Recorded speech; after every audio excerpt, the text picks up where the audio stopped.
இன்றைக்கி முருங்கைக்கீரை பொரியல் பண்ணலாம் அப்படின்னு சொல்லிட்டு தான் போனோம். ஆனால் கீரையை பார்க்கவுமே மரத்தை பார்த்தா பூ நிறையா இருந்துச்சு. சரி கீரை எப்போ வேணாலும் பண்ணிக்கலாம், சரி இந்த வட்டம் முருங்கை பூவை பொரியல் பண்ணலாம் அப்படின்னு சொல்லிட்டு தான் சரி பூ பறித்து வச்சுருக்கேன். இது முருங்கைக்கீரையை போட்டு முட்டை போட்டு எக் புர்ஜி செய்யலாம் அப்படின்னு வச்சுருக்கேன். இப்போ இந்த பூவை பூரா எல்லாம் ஒன்றா ஆஞ்சு எடுத்து வச்சுருக்கோம். இந்த பூவில் முருங்கை பூவில் எடுத்து சுத்தம் பண்ணுறது தான் அதில் கொஞ்சம் ரொம்ப கஷ்டமான வேலை. ஏன்னா பூவில் எறும்பு கொஞ்சம் நிறையா இருக்கும். அதனால் ஒன்றா தட்டி ஒன்றா சுத்தம் பண்ணி ஆஞ்சு எடுத்து வச்சுக்குவோம். இந்த காம்பெல்லாம் கூட சின்ன சின்ன காம்பெலாம் இருந்தால் கூட போடுங்க, ஒன்றும் தப்பு இல்லை. ஏன்னா முருங்கைக்கீரை, இந்த பூ, இந்த கருவேப்பிலை இதுலாம் காம்பில் தான் சத்து, அதிகமான சத்து இருக்குது. நம்ம அது தெரியாமல் காம்பெல்லாம் ஆஞ்சிடுறோம். ஒன்றா காம்பு இருந்தாலும் பரவாயில்ல. பாருங்கள், ஆஞ்சதுக்கப்புறம் பாருங்கள் எப்படி இருக்குன்னு. எல்லாம் ஆஞ்சாச்சு. பார்க்க தான் உங்களுக்கு பார்க்க நிறையா இருக்குது. ஆனால் செஞ்சதுக்கப்புறம் பார்த்திங்கன்னா பூ ரொம்ப கம்மியாயிரும். எல்லாத்தையும் நல்லா ஆஞ்சாச்சு. இது ஆஞ்சதுலேயும் இந்த சின்ன சின்ன காயெல்லாம் இருக்கும்ல, முருங்கை காயெல்லாம் இருந்தால் அதையுமே சும்மா 1-2 அப்படி கிள்ளி போடுங்க, நல்லா சீக்கிரம் வெந்துடும். கொஞ்சம் பழுத்த பூவெல்லாம் இருந்தால் எடுத்து போட்டுருங்க. இந்த முக்கு இந்த பூவெல்லாம் இருந்துச்சுன்னா, நல்லா இருக்க பூவெல்லாம் எடுத்து போட்டு ஆஞ்சு எடுத்து வச்சுட்டு இதில் தண்ணி நிறைய ஊற்றிக்குவோம். இப்போ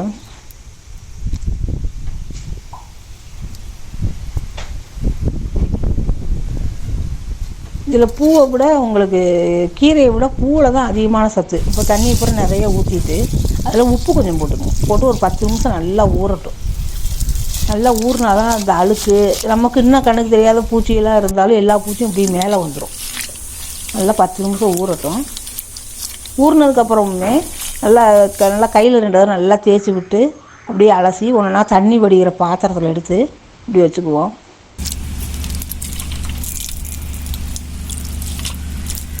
இந்த ஆஞ்சு இந்த கழுவுனதுக்கப்புறம் இன்னமும் ஒரு தண்ணி ஊற்றி நல்லா கழுவி எடுத்துருங்க. தண்ணி ஊற்றி கழுவுல தான் நல்லாயிருக்கும். இப்போ பாருங்கள், கழுவுனதுக்கப்புறம் கூட காமிக்கிறேன். அந்த தண்ணியை பாருங்களேன், அதில் எவ்வளோ அழுக்கு, அந்த சின்ன சின்ன பூச்சி இருந்தாலும் இன்னும் 2-3 எறும்புலாம் இருந்தால் கூட நல்லா வந்துருங்க. தண்ணியை பார்த்திங்கனாலே தெரியும், அவ்வளோ அழுக்கு இருக்கும் இதில். நல்லா எடுத்ததுக்கப்புறம் இன்னமும் இது 2 தண்ணி ஊற்றி நல்லா கழுவி எடுத்து வச்சுக்குவோம். தண்ணி நல்லா இஞ்சட்டும். தண்ணி குடிக்கிற பாத்திரத்தில் வச்சிங்கன்னா தான் தண்ணி பூரா கீழே இஞ்சி வந்துடும்.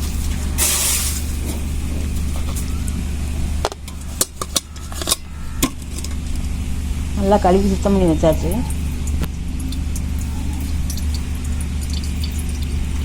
இது பொரியல் பண்ணுறதுக்கு ஒரு பாத்திரம் நல்லா காய்ஞ்சதுக்கப்புறம்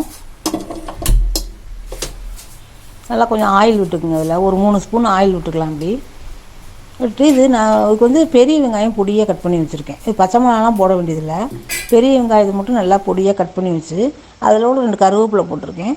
அதை மட்டும் போட்டு நல்லா பொடி பொன்னிறமாக வதக்கி விடுவோம்.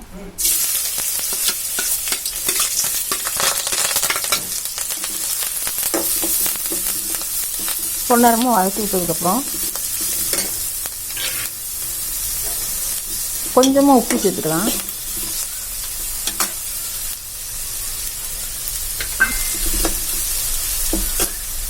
உப்பும் நல்லா போட்டு நல்லா அது வணங்கினதுக்கப்புறம்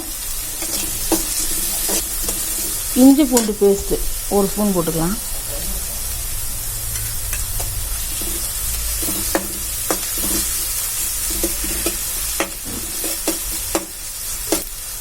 இஞ்சி கொண்டு போய் நல்லா அதுவும் நல்லா வணங்கினதுக்கப்புறம் இப்போ அந்த கழுவி வச்சுருக்கேன் அந்த பூவை அதில் போட்டுருவோம். இப்போ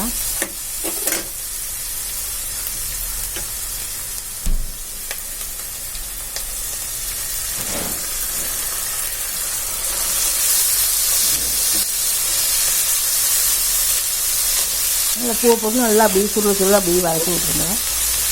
இது நம்ம தண்ணியெலாம் எதுவுமே ஊற்றலாம், அந்த பூவில் இருக்க தண்ணியே போதும். லேசாக அந்த இஞ்சி பூண்டு அரைச்சி தண்ணி மட்டும் தான் வச்சுருக்கேன்.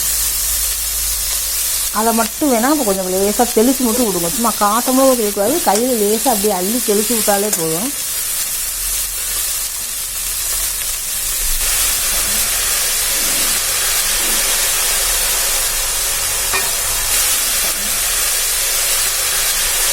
நல்லா அப்படியே வணக்கம். மூடியே போடாமல் நம்ம திறந்து வச்சு செய்கிறதுனால பாருங்கள், அது பச்சை நிறம் மாறலாம். அப்படியே இருக்கும் அந்த பச்சை நிறம்.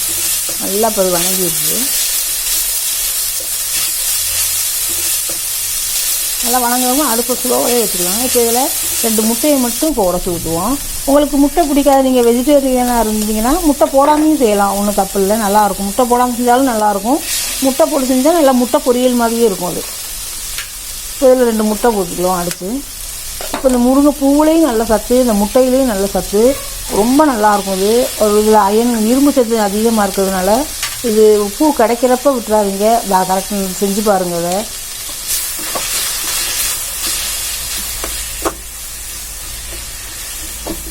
நல்லா அதை சுருள வதக்கி விட்டுட்டு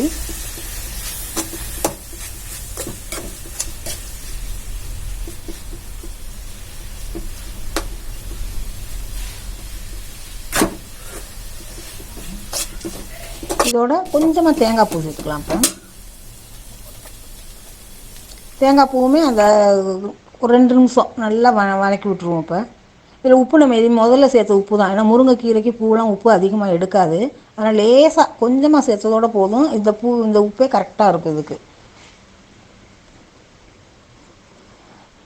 இதோட நான் கொஞ்சோண்டு மிளகுத்தூளும் ஒரு சோம்புத்தூள் 1 ஸ்பூனும் எடுத்து வச்சுருக்கேன், நுணுக்கி வச்சுருக்கேன். அதையும் அதில் போட்டுருவோம். பச்சை மிளகா போடாதனால காரத்துக்கு இந்த மிளகுத்தூள் தான் குழந்தைகள்லாம் ரொம்ப விரும்பி சாப்பிடுவாங்க. இதோட இறக்கையில் ஒரு 2 ஸ்பூன் தேங்காய் எண்ணெய் மட்டும் ஊற்றிக்குங்க, ரொம்ப டேஸ்ட்டாக இருக்கும். நீங்கள் இப்படி முருங்கைப்பூ கிடச்சா கண்டிப்பாக அதை செஞ்சு பாருங்கள், நல்ல சத்தானது இது.